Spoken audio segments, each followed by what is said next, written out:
And we're at HANGOUT in room in Hyde Park, Johannesburg, about to cross live to our online multimedia reporter Dianne Hawker, who is at the North Gauteng High Court covering the sentencing proceedings in the Oscar Pistorius murder trial. Dianne's been on the story all week, and she's going to give us an update on some of the content of yesterday's proceedings. Dianne, welcome, and thank you for your time this morning.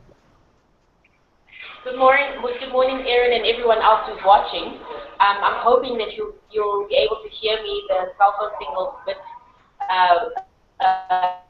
unreliable. Sitting outside Court GD, which is where the case is being heard or has been heard since it started in March this year. Some of the people, the eNCA and Barry's eNCA arrived, and they've gone into court along with the family lawyer to Brain. We've also seen the Myers family, who are close friends of Reva's Steenkamp. And yesterday we heard mention of the time that Reva Steenkamp spent with the Myers family when Reva's cousin Kim Martin testified about her life, her upbringing, and how she ended up in Johannesburg, and ultimately also about her short relationship with Oscar Pistorius.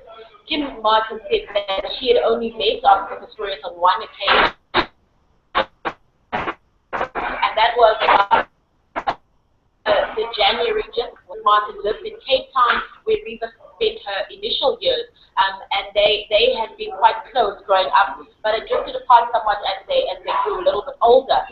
She talked about how when she met Oscar Pistorius the first time, she had felt that he was quite a nice guy, but that they hadn't spent that much time together. She also talked about how when she asked Reva whether she was happy, Reva shrugged and said, yes, but we need to talk.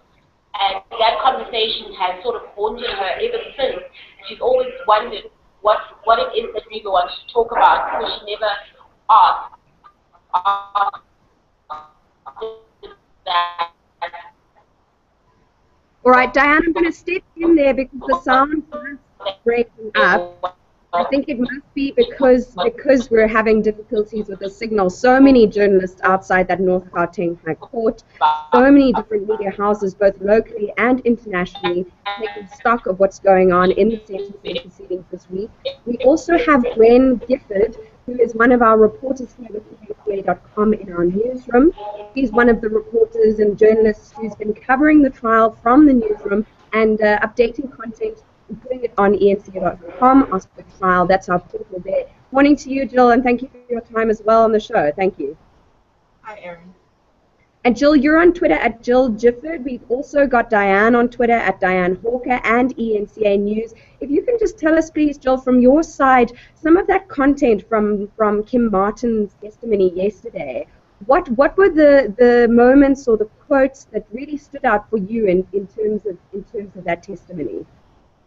Well, I think it was an extremely emotional day. I mean, we saw early on when she started talking, and she described when she was 12 years old, how she held this little newborn Reva for the very first time. And we saw the cameras panning the public gallery, and we saw Barry Steenkamp absolutely sobbing, being comforted by his wife, listening to this time when his little girl was born. And Kim she spoke about Reva growing up and how she was as a child. I think one of the other very touching stories that she gave was when Barry and June's dog, Jay, a little poodle, was dying, and the dog was paralyzed and couldn't walk anymore. And Reva insisted that they shouldn't put the dog down. And for 6 months, she carried that dog around until it died. She was actually the dog's legs. And yeah, it was touching stories like that I think really brought Reva alive. And then when Prosecutor Harry Nell asked Kim Martin, why is it that you wanted to be here today? I think she was very clear in saying, I've spoken to Barry and June. I told them I wanted to do this. They gave me their blessing. And Barry had said to her, I would love to take the stand myself, but I just absolutely couldn't. He's far too emotional. And he said to her, please go out there and be the voice of Reva. And I think that's what she managed to do really well.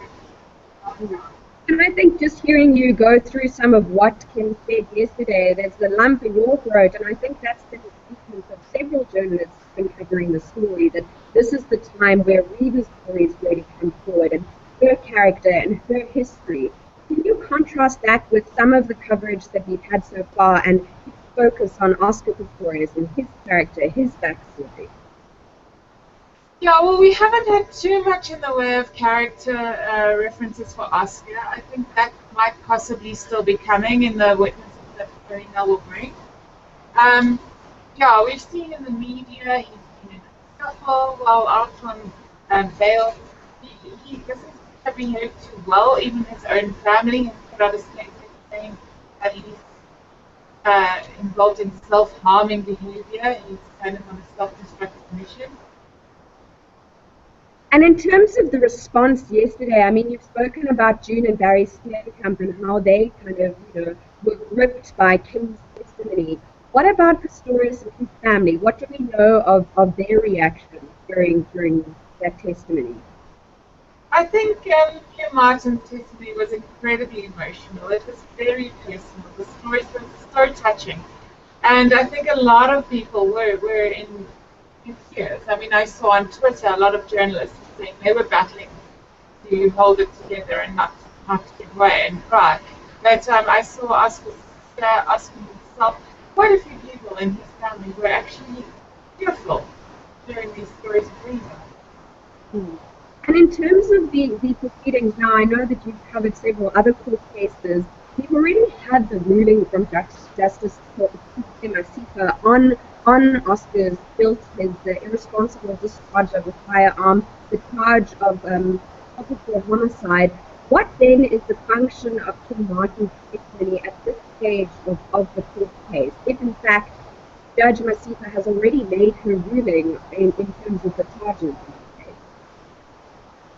I think what Barry Rue tried to do was to show Oscar in as positive a light as possible, to show him as a vulnerable and why prison would be good for him, and to really argue in mitigation of sentence, why the judge should be merciful, why the courts should show leniency.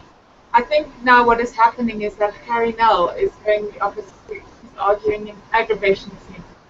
He's trying to show why Oscar deserves the maximum punishment, the harshest sentence possible. He is going all out to show the effects of this shooting, to show who Reva was, what the impact of her death is. And just in terms of the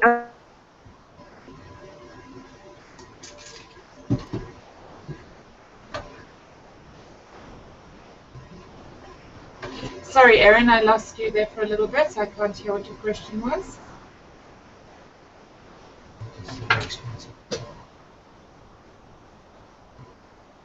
No, we're clashing over there. But I was referring to Annette Mark's comments on the correctional services facilities that are or aren't available for people with disability, and her testimony yesterday.